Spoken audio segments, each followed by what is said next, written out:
Istu yang divonis sensitif terhadap udara kotor tak bisa memilih udara mana yang akan ia hirup. Istu merasa haknya untuk bisa menghirup udara bersih terampas. Karenanya pada 2019 lalu, bersama 31 warga lainnya, Istu mengajukan gugatan warga negara tentang pencemaran udara Jakarta di Pengadilan Negeri Jakarta Pusat. Intinya supaya pemerintah itu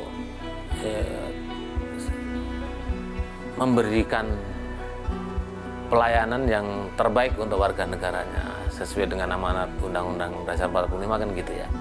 Jadi setiap warga negara itu berhak mendapatkan penghidupan yang layak ya.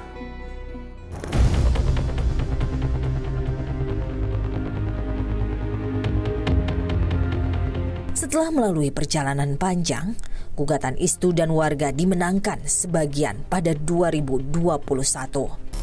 Dalam putusan itu, 5 tergugat dinyatakan melakukan perbuatan melawan hukum.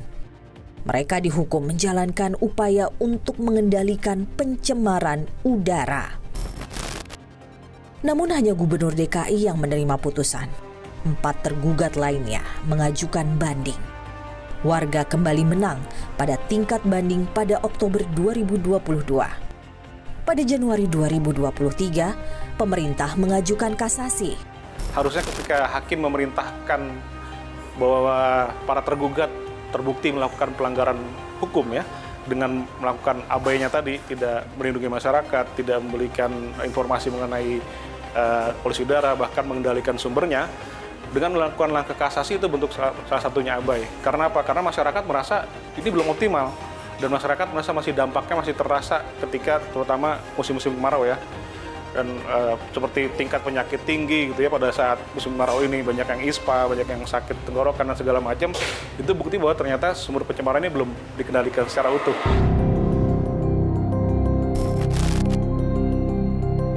Dirjen Pengendalian Pencemaran dan Kerusakan Lingkungan Kementerian Lingkungan Hidup enggan menanggapi kasasi pemerintah atas gugatan polusi udara. Mungkin saya mohon maaf, saya tidak tahu secara detail karena itu ditangani oleh Biro Hukum. Kalau alasannya kenapa mengajukan kasasi, sebaiknya ditanyakan kepada Biro Hukumnya. Mohon maaf, saya nggak terlalu tahu yang itu. Kementerian Lingkungan Hidup dan Kehutanan mengklaim telah melakukan sejumlah upaya untuk mengatasi polusi Jakarta. Kita sudah memperbaiki kualitas bahan bakar dengan menerapkan Euro 4. Tapi memang diimplementasinya masih banyak yang solar yang kita tidak mau menggunakan Pertadek. Kita juga sudah menetapkan baku mutu yang untuk industri, perbaikan industri diperketat, PLTU diperketat, kemudian industri-industri yang padat energi, padat bahan bakar juga diperketat.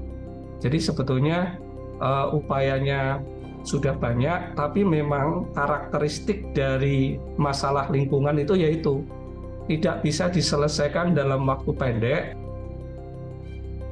KLHK mengatakan upaya mengatasi polusi merupakan tanggung jawab lintas sektoral. Kementerian Lingkungan Hidup ini sebetulnya kan perannya melakukan pemantauan, kemudian membuat semacam upaya pengendaliannya. Tapi sumber paling banyak itu kan disebabkan oleh aktivitas ekonomi. Misalnya kendaraan bermotor itu bukan Kementerian Lingkungan Hidup yang mempunyai roadmap-nya. Yang kita lakukan adalah kita mendukung dan meyakinkan kementerian-kementerian lain, sektor-sektor lain untuk mempunyai program yang sama. Masalah polusi udara Jakarta sebetulnya bukan hal baru. Tajuk utama koran Kompas tahun 1971 sudah menyoroti soal polusi Jakarta yang menyebabkan warganya jarang melihat pagi yang cerah. 5 dekade berlalu, namun seolah tak ada perubahan. Menghirup udara bersih yang bebas dari polusi adalah hak setiap warga. Negara harus buka mata. Jika selalu diabaikan, polusi udara akan terus meneror dan mengancam kesehatan warga.